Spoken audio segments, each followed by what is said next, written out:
Boa tarde a todos, boa tarde aos amigos que se encontram aqui na nossa sociedade, boa tarde também àqueles que se encontram no Facebook, nos acompanham pelo Facebook. Eu gostaria de convidá-los a separarem um copinho de água, um recipiente com água, para que essa água seja magnetizada ao final da nossa atividade. Gostaria de chamá-los também a participarem da atividade de hoje à noite, que é o Evangelho no Lar, que é feita através do Meet, e aqueles que ainda não conhecem, ainda não participam, podem entrar através do Facebook mesmo, ali no link do WhatsApp, e pedir a participação, que a nossa amiga Aline vai mandar o link de participação para todas as quintas-feiras, às 21 horas. Convidamos também a todos que ainda não conhecem o momento de prece diária, que é feita às 9 horas da manhã, também pelo Facebook. Então eu peço a todos que me acompanhem na prece inicial. Vamos acerenando nossos corações,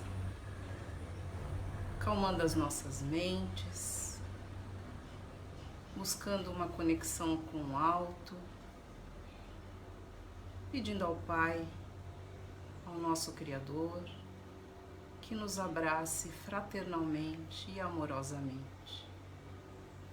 Rogamos a Jesus que nos auxilie na assimilação dos seus ensinos,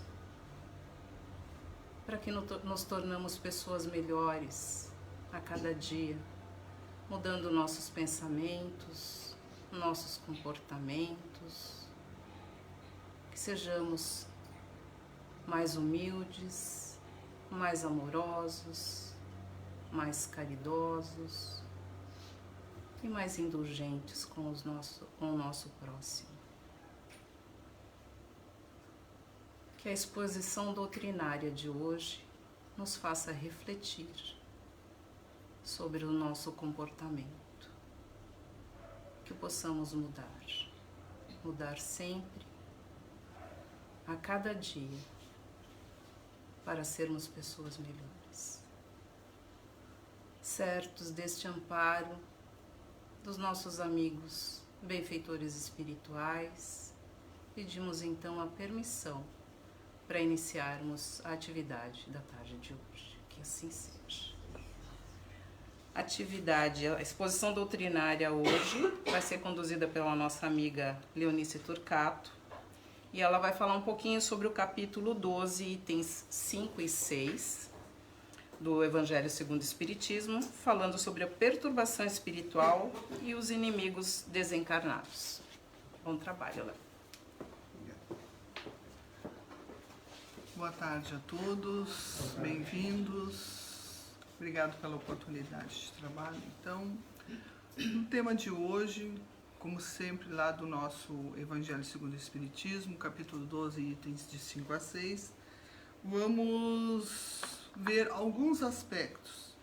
E a gente fala alguns aspectos porque é um tema muito extenso e a gente vai ver alguns pontos sobre a perturbação espiritual em relação também aos inimigos desencarnados. E a gente pode começar lembrando um ditado popular muito conhecido nosso, que diz: diga-me com quem andas, eu te direi quem és. Mas sob o ponto de vista espiritual, é bem conhecido também o que diz: diga-me o que pensas, diga-me o que sentes, e eu te direi com quem andas. No sentido de dizer quais são as nossas companhias espirituais que se vinculam a nós em razão dos nossos pensamentos, dos nossos sentimentos. E a gente há de perguntar: sabemos quais são as nossas companhias espirituais? Eu tenho cuidado naquilo que eu penso, naquilo que eu sinto? Ou eu não me preocupo com isso? E qual a relação que teria essas companhias espirituais com a questão da perturbação espiritual? Alguns que nos acompanham nas palestras já vão entender que vai dizer todas as relações. Pois bem, a perturbação espiritual não é uma coisa nova na humanidade. Ela é muito conhecida. E a gente sempre traz aqui um ensinamento do Evangelho, porque Jesus, em diversas oportunidades, teve como fazer esse trabalho de socorro aos necessitados, nesse sentido de socorrer as pessoas. Então, vamos ler, está conseguindo aparecer ali? Essa é a passagem, então, que fala de Jesus quando liberta um endemoniado, que é chamado também a cura do lunático. Está lá em Mateus, capítulo 17. E esse fato ocorreu na Galileia, quando ele descia do Monte Tabor.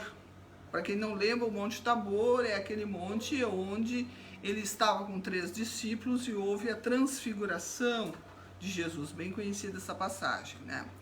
Então ele chegou junto à multidão e um dos homens se aproximou e se colocou de joelho, suplicando que tivesse misericórdia dele, de seu filho, que é lunático e sofre muito, pois muitas vezes cai no fogo e na água. E aí ele ainda avisou que havia trazido o seu filho aos discípulos, mas os discípulos não haviam podido curá-lo. E Jesus responde: ó geração incrédula e perversa, até quando estarei eu convosco e até quando vos sofrereis? Porque Jesus já tinha passado as instruções, já tinham instruído os trabalhadores, os discípulos, de como acolher os sofredores e como fazê-lo.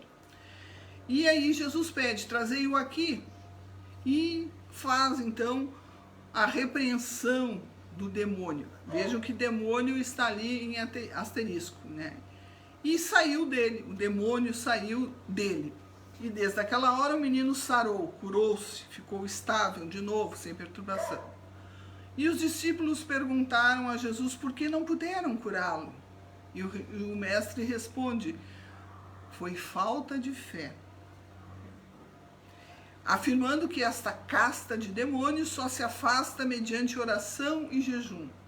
E essa passagem continua, que é muito conhecida de todos nós, quando ele fala: se tivesses fé no tamanho de uma semente de mostarda, e aí vocês conhecem todo o resto dessa passagem, então é bem marcante sobre isso.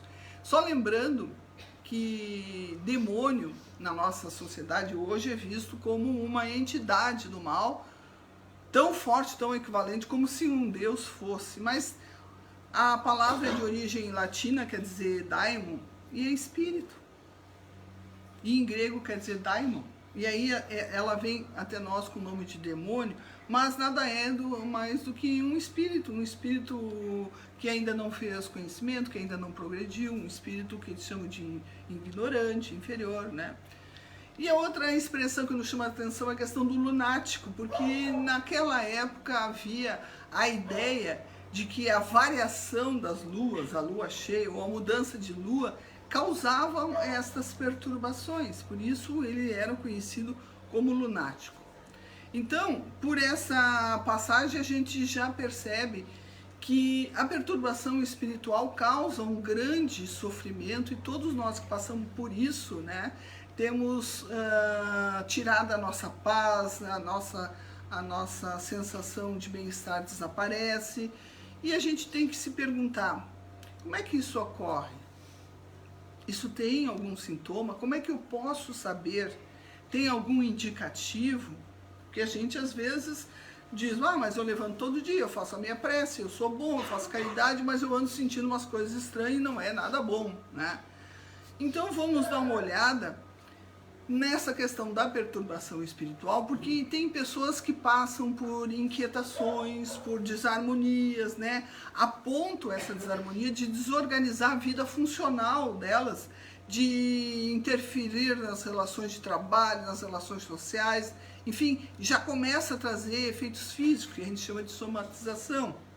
E alguns desses estão ali relacionados ansiedade, insegurança, esse sentimento de medo e de culpa, pensamentos negativos frequentes sobre risco iminente, como se fosse um medo difuso de que algo estivesse para acontecer, eu não sei, como se eu estivesse sendo ameaçado, mas não sei exatamente o que. E essa tensão, essa irritabilidade, essa dificuldade de dormir e alguns comportamentos anormais, como algumas pessoas chegam nos falando, eu não sei o que eu sinto, eu tenho vontade de chorar muito frequentemente, mas eu também não sei porquê, né? Ou tem acessos de raiva e de irritabilidade por questões de menos importância. Alguns têm dificuldade para dormir e também tem taquicardias, um aumento da frequência cardíaca, não fez nenhum esforço. Alguns falam em dor de cabeça, tontura, uma falta de energia, um cansaço. Tudo isso, a primeira coisa que a gente deve fazer é procurar um médico. Porque quando nós verificarmos que estão descartados os efeitos, as questões físicas, as doenças do corpo, nós temos que então partir para essa segunda opção. Porque nós não somos só uma carcaça de carne e osso, nós somos seres espirituais e temos um corpo que temos que cuidar, porque é o nosso instrumento de trabalho, de vida, de relação. Então, a gente tem que aprender a nos conhecer, nos olhar, nos ver qual é o nosso normal, porque o nosso estado de harmonia, desejável, de tranquilidade, é aquele estado de bem-estar, de pensamentos positivos, de sensação de força interior, de esperança, de coragem, de enfrentar a vida, de resolver as nossas questões, sem nos deixar esmorecer. Isso é uma força interior. Mas quando a gente se conhece, o nosso normal está fora do eixo, vamos fazer o nosso cuidado do corpo, mas depois sempre vamos considerar as nossas questões espirituais. E a doutrina espírita nos ajuda, nos auxilia a compreensão desse fenômeno, porque está cada vez mais sendo divulgado o espiritismo, a doutrina espírita, a ciência espírita, esses conhecimentos sobre a vida transcendental, sobre a possibilidade de nós termos comunicações e intercâmbios com outras esferas da vida, a vida espiritual. E isso já é um conhecimento que sai da esfera do mítico, da invenção, e é uma coisa estudada, trabalhada como ciência, porque aí nós já vamos trazer no nosso senso comum que eu estou no corpo, mas eu sou um espírito. Eu tenho a minha vida de relação, de comunicação na vida material, mas por ser espírito e por ter as minhas sensibilidades de ordem espiritual, eu tenho essa possibilidade de ter esse intercâmbio, essa intercomunicação com o plano espiritual. Sendo de boa qualidade, de equilíbrio, de serenidade, ela vai me trazer bem-estar. Caso contrário, não. É o desconforto, é a inquietação, é o medo, a insegurança. E essa correlação, essa inter-relação entre o mundo espiritual e o mundo material, os encarnados, os desencarnados, ou os mortos e os vivos, ela é tão mais frequente que ela é uma questão abordada lá no Livro dos Espíritos, na questão 459. Porque Kardec pergunta se os espíritos influenciam em nossa vida, ele diz claramente, junto os espíritos superiores refletem isso, nos dizem isso, os espíritos influenciam sobre nossos pensamentos e nossas ações. Então, não é só sobre a questão espiritual do ser pensante, é nas ações, então, atos externos da vida material, muito mais do que supomos. E o que é muito assustador quando ele diz, porque de resto e com frequência são eles que vos dirigem. Esta é a parte que nós temos que ter bastante cautela. Quem está me dirigindo? Ou eu me dirijo? Eu me mando? Ou eu não me mando? Quem são as minhas companhias? Quem eu permito que fique na minha esfera mental? E sobre isso, a gente tem que entender como é que isso ocorre. Então, uma frase é bastante interessante, a gente tem que gravar. O semelhante atrai o semelhante. Então, essa lei de afinidade do semelhante atrai o semelhante é que se dá pela estatura, qualidade e cultivo de ordem moral e intelectual. O que eu ocupo a minha mente com o quê? Quais são as minhas aspirações profundas? Quais são os meus desejos, meus quereres profundos que ocupam a minha mente? Quais são? Qual é o meu comportamento pessoal? O que eu crio de atmosfera mental, que também é chamado de psicosfera, com os pensamentos e sentimentos que eu emito e ficam como ondas vibratórias gravitando em torno de mim? Pois é essa qualidade do que eu sinto, do que eu penso, é que cria uma chamada atmosfera mental, que é o que nos identifica no plano espiritual, como se fosse uma identidade. Eles nos reconhecem exatamente porque o tempo inteiro o indivíduo deseja, quer, pensa, cultiva determinados pensamentos, e aqueles semelhantes, aqueles que se afinizam, aqueles que pensam e sentem igual, se aproximam e vão compor as minhas companhias espirituais. E mais do que isso, quando eles se aproximam, eles começam nessa inter-relação trocar ondas de pensamento. Olha a figura ali, ó, trocando ondas de pensamento, compartilhando seus sentires, que é muito parecido com o meu. Então, se eu já estou acachapado com as minhas preocupações, eu tenho um somar de energias, torna mais pesadas as companhias. E quem são esses espíritos nesse estado, que são chamados de perturbadores ou obsessores? Muito bem, são espíritos como nós. A diferença é que eles estão sem a matéria corporal de revestimento físico denso. Mas são pessoas, seres humanos, como nós. Uma ressalva. Há quem diga, não, se é espírito não é mais humano. É uma discussão que tem. O humano é, porque ele já chegou na fase ruminal. Então vejam que são entidades perturbadas, sofridas, com seu estado de imperfeição moral e de desajustamentos, como nós estamos apresentando. E podem estar perto de nós só por afinidade, pelo que eu penso, pelo que eu sinto. Mas também pode ser os chamados inimigos. Aqueles desafetos, aqueles que desejam nos causar um sofrimento ou uma dor em razão de questões que nós deixamos para trás, de situações mal resolvidas ou mal que eu fiz, porque nós não somos anjos. Basta olhar a humanidade que aí está, nós somos muito parecidos e estamos exatamente no planeta certo, que é de provas e expiações. Então, pode ser ainda espíritos desorientados, aturdidos, que nem têm ideia que ao se aproximar de nós, nos causam esse mal-estar. E isso, às vezes, é muito comum pela sintonia de pensamentos e sentimentos, que muitos dos nossos parentes, amigos, que desencarnam numa situação não muito boa, de dor e sofrimento, e às vezes, pela forma com que nós mentalmente os chamamos para perto de nós, eles se aproximam, não entendem o que ocorre, mas eles não nos querem causar mal. Mas nós trocamos essas energias e aí nós percebemos, pela nossa sensibilidade, por essa companhia, essas dores, essas dificuldades. Então ali, mais uma vez, sim, instalando essa perturbação. E essa perturbação, Kardec deu lá uma conceituação que é chamada de obsessão, e está lá no capítulo 28 do Evangelho, que ele coloca assim, que isso sob o ponto de vista individual, de pessoa para pessoa.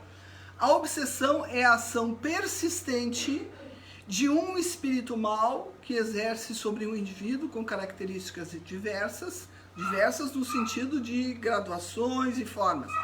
desde a simples influência moral, sem sinais perceptíveis, eu estou com uma inquietação, estou com medo, até a perturbação completa do organismo e das faculdades mentais. É um nível de dominação mental, de subjugação, que o indivíduo não é dono nem das próprias decisões. Então, e como ela que se dá? Olha ali, ó, a figurinha ali, por ondas mentais, pelo tipo de sintonia de pensar. Então, o perseguidor emite essas correntes mentais e age mandando persistentemente e vai fazendo essa ligação, essa conexão mental pelo pensamento e vai repetindo. Alguns chegam ao estado hipnótico, contra aquele ele quer fazer a sua vingança, ou pela simples sintonia de pensamentos, sentimentos e de valores. E essa pessoa dita vítima, né, ela é invigilante e começa a assimilar e dá como retorno, ele sente essa presença da ideia intrusa, ele abriga aquela ideia, ele devolve, ele alimenta. Então, atenção! Quando nós estamos numa situação de fragilidade e começa a aportar na nossa mente ideias, algumas dizem absurdas, outras negativas, outras destrutivas, controlem. Pensem no que estão pensando. Interessante, né? Pensem no que estão pensando. Prestem atenção. É útil? Não é útil? É bom? É equilibrado? Qual é o benefício que isso me traz? Sintam o efeito que isso está fazendo. Está desumanizando. Está me dando inquietação. Não sei o que fazer. Temos o que fazer? Mudar de onda mental. E essa é uma questão tão séria, e a gente falou de pessoa a pessoa, mas isso tem de ordem coletiva.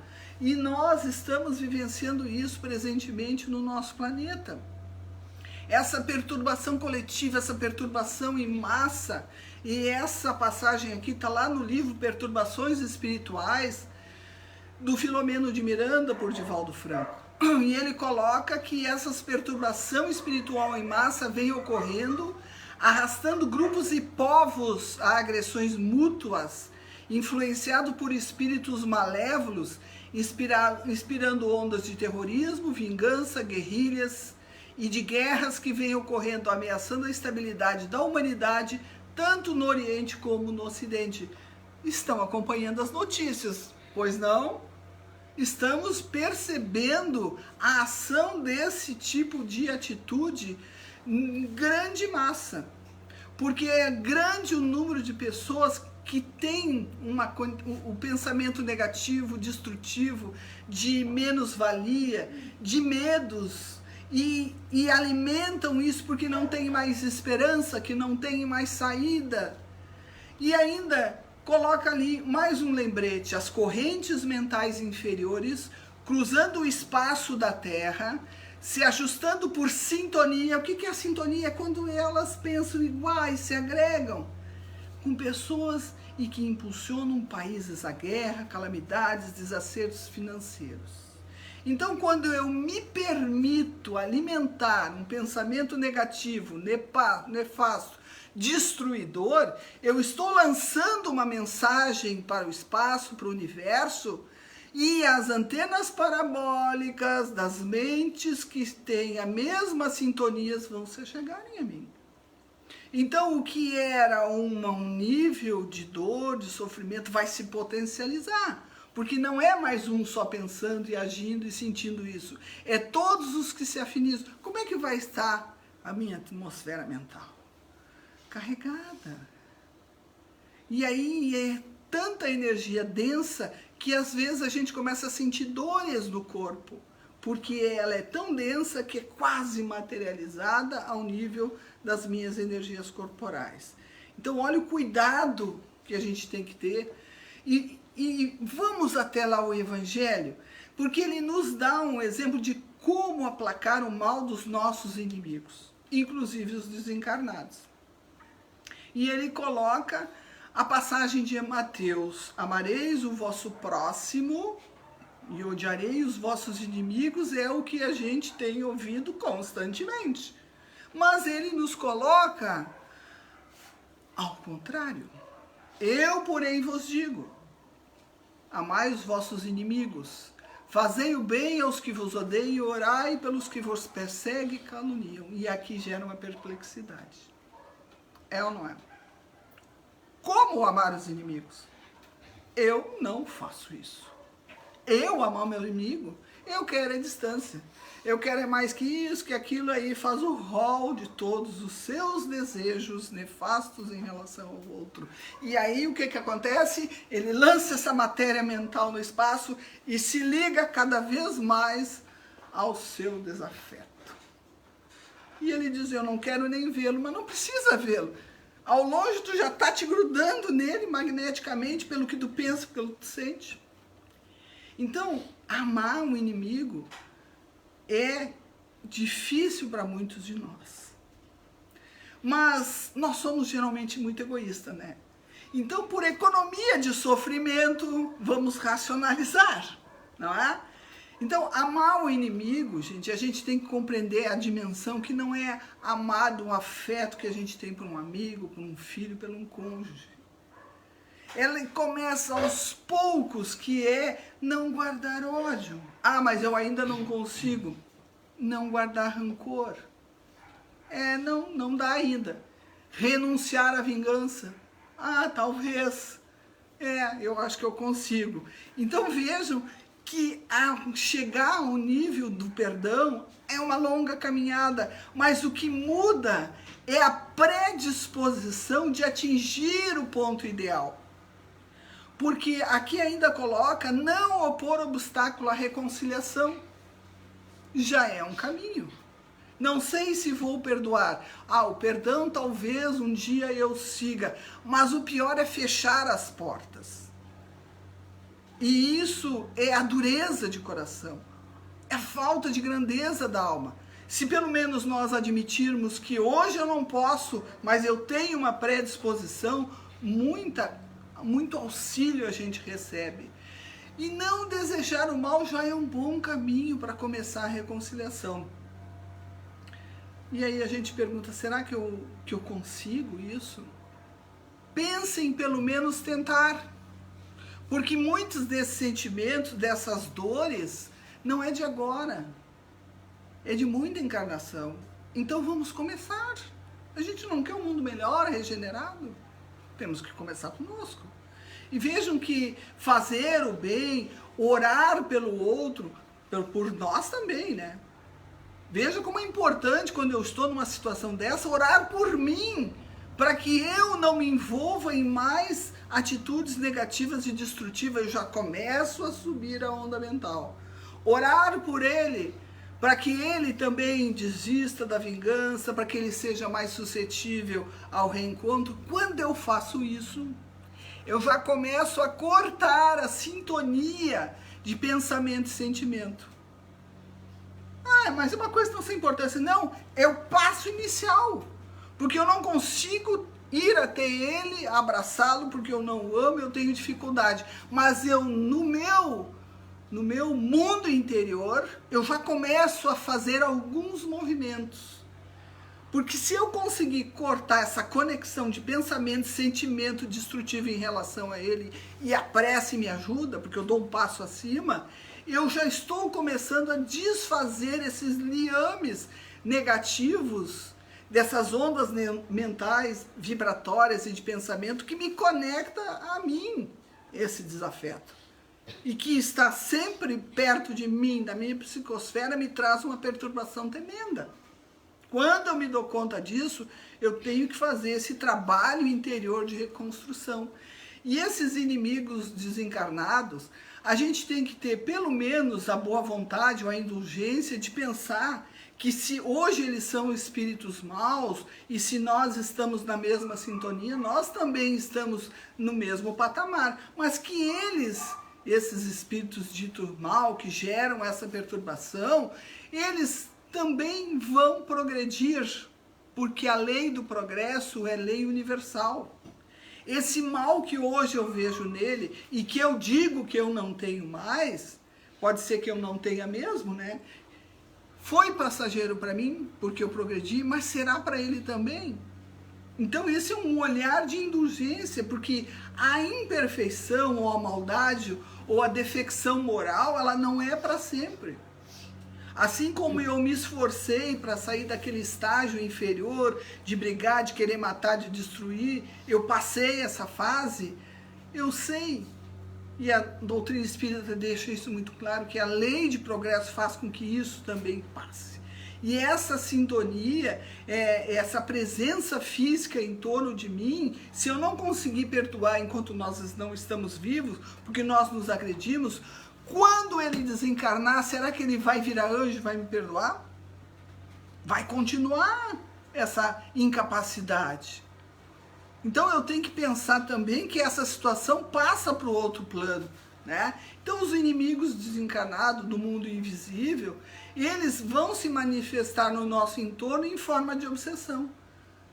E se nós tirarmos as lições adequadas, isso vai ser um momento de eu viver isso com paciência e tirar as lições de que eu preciso para eu me melhorar. Porque no momento que eu me melhoro, que eu pratico bem, que eu corto essa sintonia com o mal, eu já vou estar cortando essa sintonia negativa que ele ainda está. E tem outra coisa, quando o meu desafeto verificar que eu me melhorei, que eu pratico o bem, que eu não estou nessa sintonia destrutiva, ele pode desistir de me perseguir. Posso eu até ser um exemplo para ele? Então vejo como é importante e até útil seguir esse preceito cristão do perdão, do amai vossos inimigos, mesmo com essas questões gradativas. E essa questão de amar o inimigo não é uma questão aqui só da Terra, desse planetinha de provas e expiações. O Cristo e os benfeitores espirituais sempre deixaram claro que esses ensinamentos são de ordem universal. Então, mesmo que fosse em outro lugar, em outro planeta, eu estaria lá, vivendo, né, sob a mesma lei. Então, a gente começa a perceber que a harmonia ou a perturbação espiritual depende muito, muito de nós, desse estado mental e emocional que nós alimentamos, pela qualidade dos sentimentos e pensamentos que nós nos permitimos cultivar, pelo estágio e a minha conduta ético-moral, é a minha companhia que vai estar ali. Eu, pelas minhas atitudes, vou estar trazendo para perto de mim. Então, a gente tem que pensar que tipo de companhia nós atraímos para perto de nós. Então, tem muito a ver, e quando eu me conscientizo, eu começo a me cuidar, a me vigiar, a me corrigir, e isso é muito importante. E é aí que nós vamos ver que a terapia de Jesus, que é a essência da doutrina espírita, que é consolar, esclarecer, toda ela é baseada na mensagem de Jesus. E quando ele trabalha esses valores, difunde essas verdades, o objetivo sempre é aperfeiçoamento moral da humanidade. E esses preceitos básicos que nós internalizarmos, de que somos espíritos imortais, e que o amor, a sabedoria que vai nos iluminar, e nós aderirmos a essa proposta, nós já vamos mudar os nossos valores, nossos pensamentos, já vamos sair daquela vibração densa, pesada, que nos liga ao sofrimento. E melhor ainda, quando nós usamos a caridade para transformar as nossas mãos como instrumentos de amor, fazer esse bem. Sem esquecer que a reencarnação que está me propiciando, está aqui agora vivendo essa experiência, é um meio de aperfeiçoamento, é um meio de progresso. E os aprendizados que eu faço aqui, eu vou me curando porque eu vou me tornando melhor. E vejam que aqui na Casa Espírita, através de todo o processo educativo que aqui é oferecido pelas palestras, é para fazer a transformação do ser espiritual. Educar o sentimento, educar o pensamento. E como é que eu faço isso? Quando eu começo a trabalhar os meus valores éticos morais, e eu saio desse estágio rasteiro, de briga, de embate, de inferioridade, vou aumentando as minhas aquisições, eu vou mudando o meu padrão mental. Vou dando uma subidinha e eu faço isso de diversas formas e todos conhecem. O primeiro, mais imediato, do socorro mais imediato é a prece. E às vezes a gente está num estado de perturbação tão grande que a gente já até esquece como é que é o Pai Nosso. Nem me lembro mais como é que é o Pai Nosso. Tão feia que está a coisa. Então o que a gente pode fazer em última análise? Fecha os olhos e figura de Jesus vem na tua mente. Acalma o teu pensamento, coloca em ordem as tuas ideias, faz aquela conversa com o Pai. Conversa, não é fórmula decorada. E outras tantas formas de trazer um conteúdo novo, arejado e elevado a uma palestra. Os grupos de estudos, tantos meios, leituras edificantes, tem a biblioteca aqui, peguem material, levem, leiam. Fazer o evangelho no lar para limpar a atmosfera mental, para se unir com os seus familiares. E tem aqueles restaurativas, que são quase todas iguais, que é quando a perturbação já está instalada, eu preciso desse socorro. Temos o atendimento fraterno, onde a gente conversa, desafoga o coração. A água magnetizada, que a gente fala aqui no início da atividade, onde é colocado vibratoriamente as medicações necessárias para as tuas necessidades. A prece sempre, né? Então, quando nós podemos fazer o preventivo, melhor ainda. Mas às vezes a situação já está instalada. Nós precisamos restaurar, fazer a parte curativa, de equilíbrio. Então, gente, vamos fechar o nosso encontro lembrando dessa mensagem de Jesus. Os ensinamentos de Jesus convidam-nos à grande batalha interior de educação dos nossos sentimentos, afastando as sombras, substituindo a vingança pelo perdão e a agressividade e a prepotência pela pureza de sentimentos e a humildade. Então nós já estamos educando internamente. Precisamos nos adaptar ao novo tempo, ao novo patamar ético-moral que a transição planetária requer, que se aproxima. Nós já sabemos disso, todas as palestras falam muito aqui da transição planetária. É urgente que comecemos agora, edificando o bem e a luz em nós mesmos. Em nós, eu não posso ficar esperando que o outro melhore para eu melhorar. Eu tenho que fazer por mim, né? Os postulados espíritas se dedicam à iluminação das consciências, à prática da caridade espiritual e moral e à educação do ser espiritual, levando os indivíduos a comportamentos saudáveis e a convivência social edificante, evangelizando desde cedo as mentes infanto-juvenis, preparando as gerações futuras e levando-nos à construção de um mundo melhor, um mundo de regeneração. Está em nossas mãos. Pensemos nisso e arregacemos a manga. É urgente. Agradeço a todos. Devolvo então a palavra à coordenadora. Obrigada. Obrigada, Léo.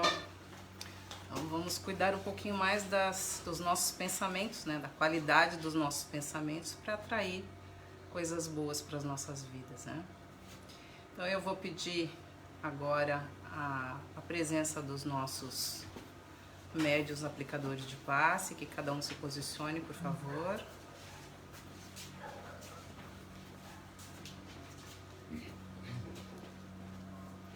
Então vamos fechar os olhos, imaginar a figura meiga de Jesus, nos envolvendo em amor, em paz, em serenidade. Que os amigos espirituais dessa casa apliquem o passe em cada um de nós. Que esses mesmos amigos abnegados visitem o nosso lar, visitando cômodo por cômodo, fazendo a sua asepsia, dando passe nos nossos familiares que lá estão e colocando o medicamento, magnetizando as águas, colocando lá o remédio necessário para cada um de nós, para o nosso corpo e para o nosso espírito melhorarem. Pedimos ainda esse envolvimento de paz, de amor e de serenidade em todos os irmãos que acompanham essa atividade. E pedimos que estejamos todos juntos novamente na próxima semana, em nome de Deus. Que assim seja. Agradeço a todos, agradeço mais uma vez a oportunidade, a Deus e aos amigos benfeitores dessa casa, que todos nós possamos voltar para os nossos lares em segurança e com a paz de Deus. Que assim seja.